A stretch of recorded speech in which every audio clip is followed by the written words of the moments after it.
All right, welcome to another episode of Tyler's Yarns. Today we got Brooke here with me. Hello. Today's topic is advice for a small business starting out. But firstly, we're going to start off by what is one good thing that happened to you this week, Brooke? One good thing that happened to me was Official Vintage has started like a new wholesale business. Yeah. So to break it down. Yeah. Do you want to get into your what's one good thing that happened to you first? Probably like getting into more routine since we had Super Bowl last week, and then I was away the week before. I went on holiday. Yeah.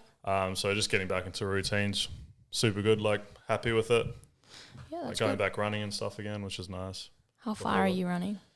I'm only doing 6K because I want to do a marathon by the end of the year. 6K a day? 6K a day at the moment, and then just like slowly build it up, I reckon.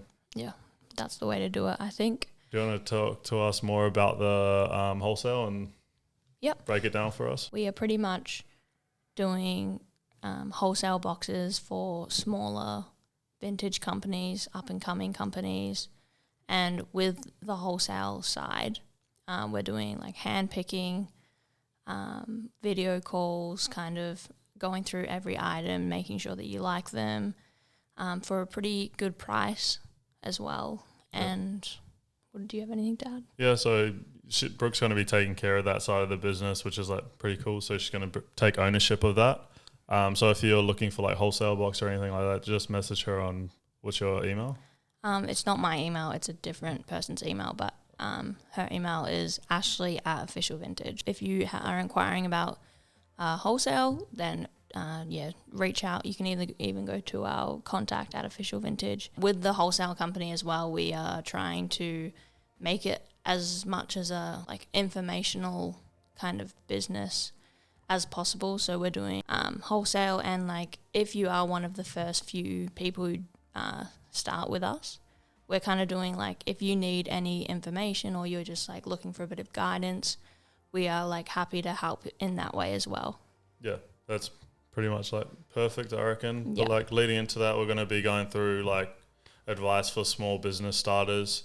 We've got a whole bunch of like tips here that we're going to go through, but sort of like leading onto the thing you just said, we're going to give them, like, if you're going to start buying wholesale with us, I'm going to start giving out like a lot more advice for people. So you get sort of a mentor and you get product. So it's almost like what we're doing is we're trying to get your small business to be so successful that eventually like you can almost implement exactly what we're doing in some sort of way. And if you need like hidden tips, hidden like things that you're struggling with in your company at the moment, and maybe you just need someone to like talk that out with you and maybe suggest other options, then that's like we're like the middleman that we want you to be comfortable coming to us as well. Yeah, and we're sort of going to be like a message away, you know what I mean? Yeah, and that's like that's what you get. That's the perk of working with us, is that it's not just we give you the stuff, off you go. It's we give you the stuff and we try and help you in any way we can to become like the best vintage company you can, and like that just helps us as well. Yeah, so leading on to that, through our business sort of career in the last sort of 5 years, there's been multiple sort of ups and downs through the business. And it's just sort of like, these are all the tips that we sort of learnt off. So you're sort of learning it off us firsthand. We're going to go through it from like sort of basic. So if you're just starting a company, and like advice for if you've got a company now and maybe want to sort of better it. So tip 1, we wrote down learning your stuff. What does that mean? So pretty much like learning your stuff, you need to have 30 hours of education. So we're bringing out a lot of like tag guides, all that sort of stuff on YouTube. That's going to be benefiting you. So subscribe to us on YouTube. There's a lot of other tag guides out there as well. There's an Instagram called Tags and Threads.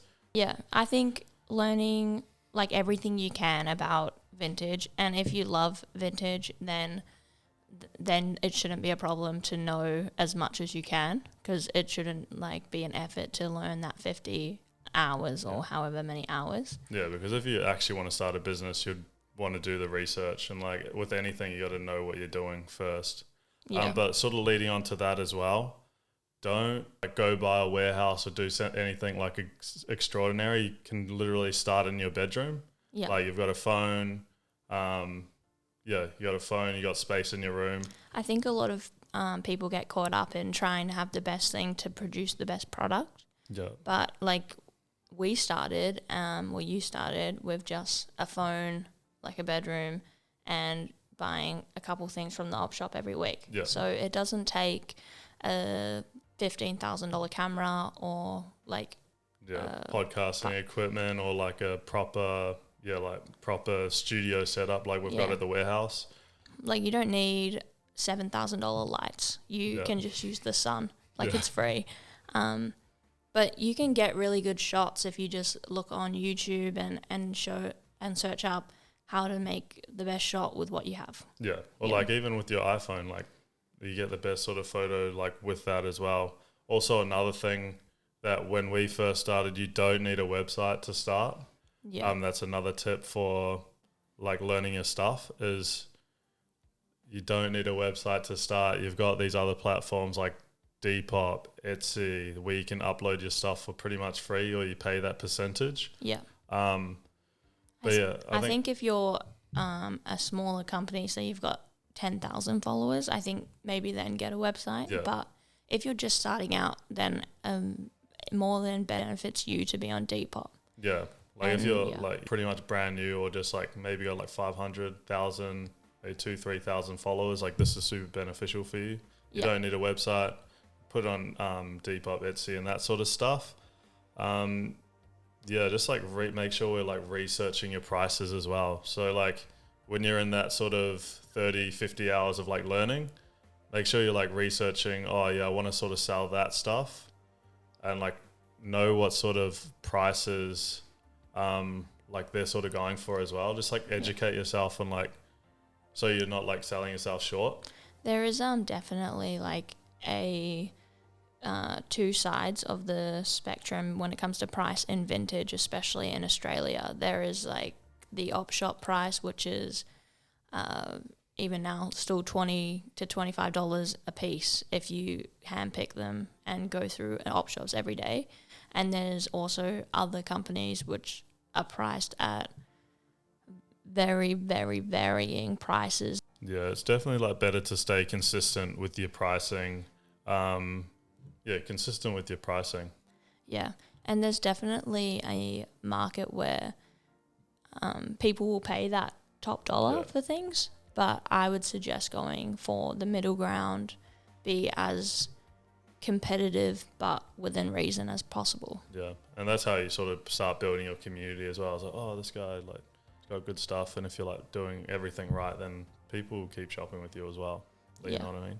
So that was tip 1. So then tip 2, hand picking and quality of product. I think that is the most important part of vintage, really. This is literally the main tip, I reckon. Yeah, and I think that's why we got into the wholesale business, is because we noticed that people are buying these bundles for like a ridiculous price. Yeah. And they're getting 3, 4, 5 great items, and the rest are like below average or just average. And we want to break that kind of mold and go for, hey, you can get these great prices and these products that we sell in our store, and we handpick everything before we do it. So it's actually getting handpicked twice before it gets to you. Yeah. Like that's, I think, where our like thing was, like we want to have like a handpicking business. Like we preach that. And we want to like preach that onto you guys as well. Even if you're like small and you're just finding it in op shops, like make sure you're like looking at the prices before you go to pick them up. Yeah, pick them up. So say, I pick this Quicksilver tea or Tommy or whatever. Make sure you just double check the prices before you leave the store if it's like beneficial for you. Yeah. So that's when you're sort of hand picking. Make sure your items are quality. So like say you pick something from Vinnie's or you buy these boxes from us or whatever, make sure you wash everything, all the stains are out. So like make sure you sort of have to kind of learn how to remove stains and stuff like that. Yeah. But if you're like making sure you're like buying and quality. If you do wholesale with us, we'll tell you how we do it. Yeah. But make sure it's like all washed. good quality. That's probably like the main sort of. Yeah, I think it's looking for detail in the item as well. So you can get to see dates, you can see single stitch if you like that. If you like ringatees, you can get ringatees. Like, it's really important that you like what you buy. Yeah. And I think that's another main thing to take over that. Like, if you're going to buy something, people are going to want it because you want it. Yeah. Like, obviously, like it's pretty like easy, but it's like, that's how it works. I want this. It's like, oh, someone else is going to want it, you know? Yeah. And it's, if you find it cool, maybe it doesn't have a market, but if you find it cool and you really enjoy that product, I'm sure that there is someone who also likes it just as much. Yeah. And if you're passionate about something, like you can, like if you're super passionate about an item, like it's easy to put your passion on it to someone else. Yeah. But yeah, so pretty much like with the quality and stuff, like that helps with like, and the hand picking and that sort of stuff, that helps with returns, because if you got good product, no one's really going to return anything because it's good product, everything like that. If you're looking on like Depop, Etsy, that sort of stuff, a good rule of thumb is to go newest to oldest, because a lot of the deals don't last very long. Yeah. So make sure, like even on eBay and stuff like that, make sure you're always scoping it out. But that's a good rule of thumb when you're hand picking. Yeah. And make sure you like if you're going to these big wholesalers or whatever, make sure you're hand picking the items as well. Yeah. That's another very good tip that we, at the start, when we first started, we got a bundle like everyone else does. Yeah. There was 5 good items. We sold those straight away, and then we had 20 items that were left for us to like store away, or like we had to like push them for like reduce of what they're worth, you know? Yeah, and you just end up losing money at the end of the day when it comes to not hand picking them. And you don't want to be selling those products to your customers. You want the brand to be kind of premium, you want your customers to know that every drop is going to be a great drop. And it's always the best. Like say when you first start off, you maybe do a drop a month, and you want that drop a month to be everything in the drop's like solid. Yeah, I think with that as well, like taking care of your product. So making sure the items are clean, making sure when you take the photos they're not wrinkled and they don't look like shit. Pretty much. Exactly. And I see a lot of Instagram pages now, they're all like wrinkled and stuff. And it's just like, take care of your product, and like people will see that you're taking care of it, and you'll be able to sell them a lot easier. Yeah, buy a steamer. Yeah, buy a steamer. But don't overbuy as well. This is another tip that was just going on from that. Yeah. Don't overbuy. Like I was saying before, we brought those 25 items. 5 of them were good. Yeah. 20 of them were bad. Just like don't overbuy, because then we overbrought. We sort of spent all our money on that. Yeah. And then and half of them weren't good. So it's like you're buying for no return. Yeah. If you say you get them from a reliable source, say you buy them not even from us, but if you buy a wholesale box from someone else and you've handpicked them all, and like you know exactly what you're getting in that box, you know that you can sell them for a certain price, and you know that they'll sell. That's the beauty of handpicking and not overbuying something that you don't know. Yeah, that's for sure, I reckon. Yeah. But so that's pretty much the handpicking and quality tip. Just like to reflect on that. Yeah, make sure you handpick everything. Yeah. Whether that's on video calls or Vinnies and stuff like that. Make sure your items are clean. Yeah. And make sure you're looking up your items if you're buying them at op shops. And just take care of them as well. Yeah. Like treat them with respect when you're selling them. Yeah. That's like probably the main rules of thumb. But that was probably the main tip of the whole list that we sort of got. Yeah. Because that's whether your business is going to go well or like not, you know what I mean? Yeah. Moving on to tip 3, uploading and equipment. Like we were sort of saying before, you don't need the $1,500 camera. You don't need a photo studio. You don't need that. You can just have your phone, maybe put it on some, I don't know, on a pavement or like something that looks nice. Yeah. You know what I mean? Even if, say, you wanted to do a podcast, you don't need to buy the podcast like whole setup. You can just use your phone, put it on recorder, and then combine them together. Like you might need to pay for the app to do all of that stuff, Mm. but that's a lot cheaper than just buying the entire setup. Yeah. Or even like if you're starting a YouTube, there's other like alternative things rather than buying a camera. So you got your phone, you can use sort of like a gimbal, which I think they're only like $100. Yeah, so when we first started doing the YouTube, we just wanted to make sure that we were going to do it right. And we ended up just starting off with a phone and a gimbal. The newest iPhone, which at the time was like a 11 Pro or something. And they came out really well, and they were all shot in 4K with the gimbal. So, and it looks great. Now we've upgraded because that's something we're consistently doing. But that's what you can do, you know, when you upgrade to something that like you should know that, hey, I'm really committed to this, and that's why I can upgrade. Yeah, now I can upgrade. So I was like, oh, I'm really like sort of committed to like taking Instagram photos on my phone. You obviously want the best phone, you know what I mean? Yeah. Like just sort of stuff like that. But yeah, uploading an equipment, make sure like when you're uploading to all these sites, like whether it's your website, your Depop, Etsy, eBay, make sure you're putting the measurements on and the photos are good. Like you were saying before, no crinkled photos. Make sure the flat lays are really nice.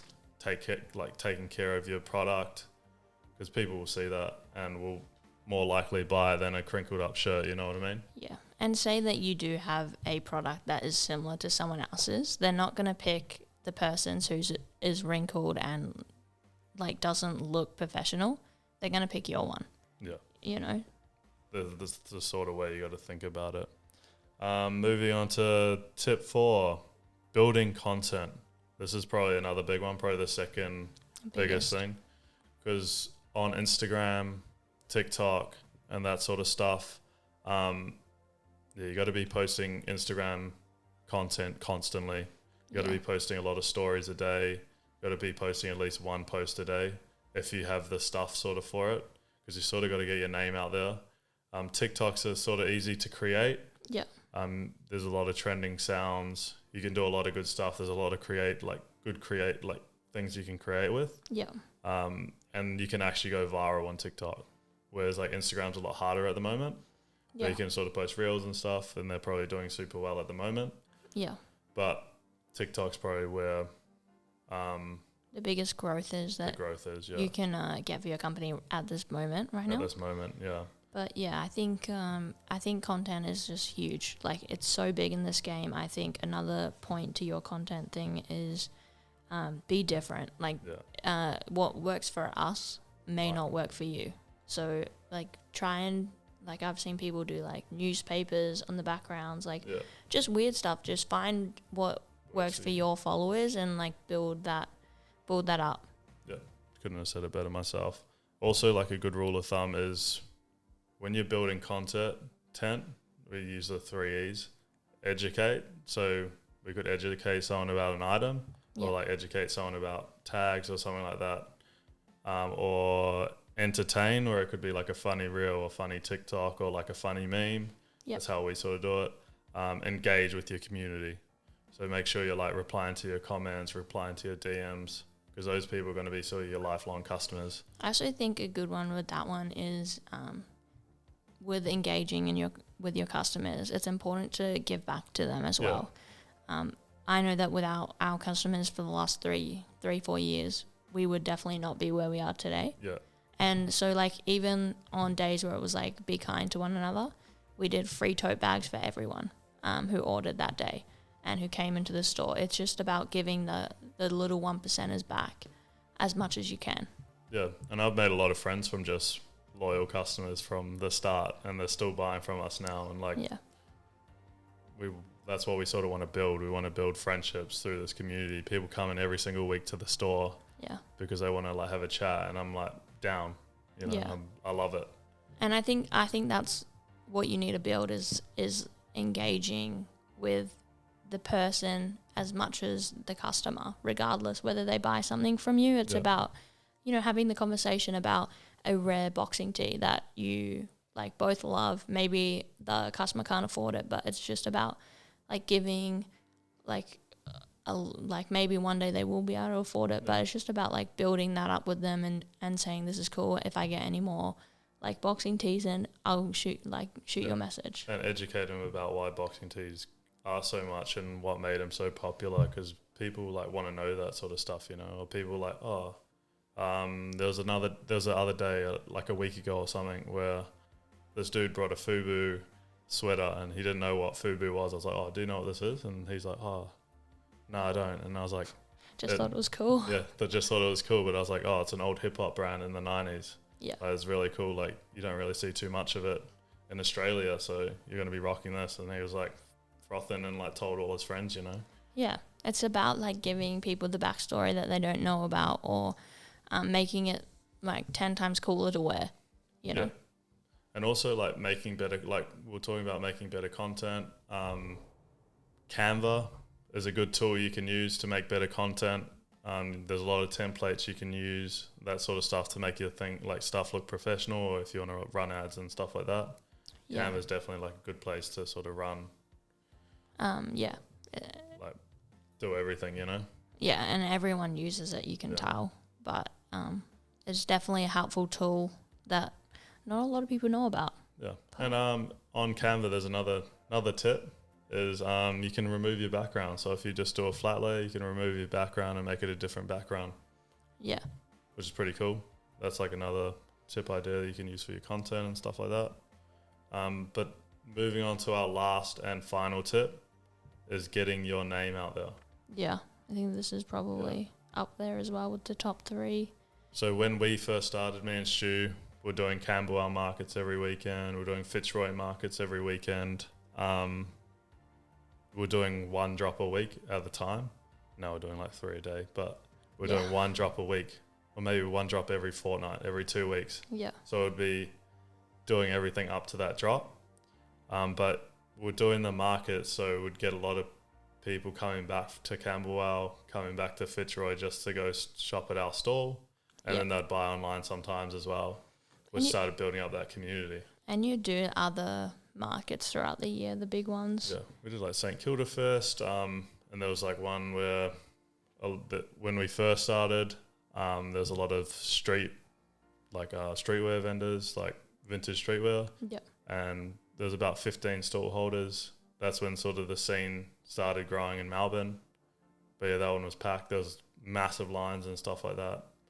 I think even with that tip, it's not so much about the profit you're going to get from doing those markets. Yeah. I think you should not think about so much how much you're going to make. Is it going to be worth it for you to go? I think regardless of whether you break even or you lose money or you make money, you should still go just to be a part of the community. The more people know about you, the more people will tell their friends about you, the more people that will start buying off your store, the more people will follow you. I think it's beneficial that you do all those things so that you start building the bigger customer base in 6 months.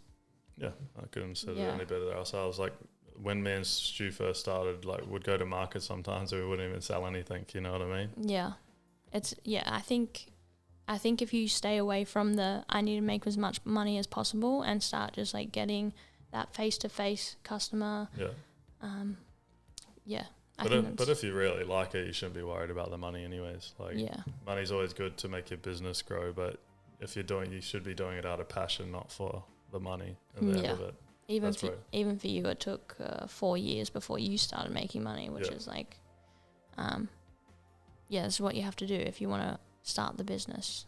Yeah, so it's pretty much like get your name out there, market yourself, learn how to run ads on Instagram if you can budget for that. Instagram, TikTok, learn how to do all that sort of stuff. Yeah. I pretty much self-taught myself everything about that sort of stuff. So that was later on in the business where I should have done it at the start. Yeah. And that's one thing I should have I probably regret for not doing at the start of the business. I think I was a bit stubborn or a bit stubborn or was like, I thought I knew everything when I had no clue. Yeah. I think it's a learning curve anyway. You're going to make mistakes and you're going to fail. Like you've failed heaps. Yeah. A lot of times. but like no one sees the failing, like how no one sees that you failed. Everyone sees like your store and your YouTube and your Instagram, and everyone sees like the positives. But you got a podcast or you got a YouTube, and it's like hard. And I think you're gonna fail like 20 times, and you might succeed 3, and it's the 3 that are like the moments where you've got to like really jump on that. Yeah, so you got to be pushing yourself in those hard times, because when the easy times come, it's a lot easier. Yeah, until it gets hard. Yeah. When you start getting into this vintage community, there's a lot of lives going on. So everyone gets on a live, you get a slot or whatever. But when you start building into this vintage community, you can start getting on some of those lives that are running in Australia. That's a good way to get your name out there as well, if you've got like good enough stuff to be putting on the live. Yeah. And just collabs as well is probably my last one. Yeah.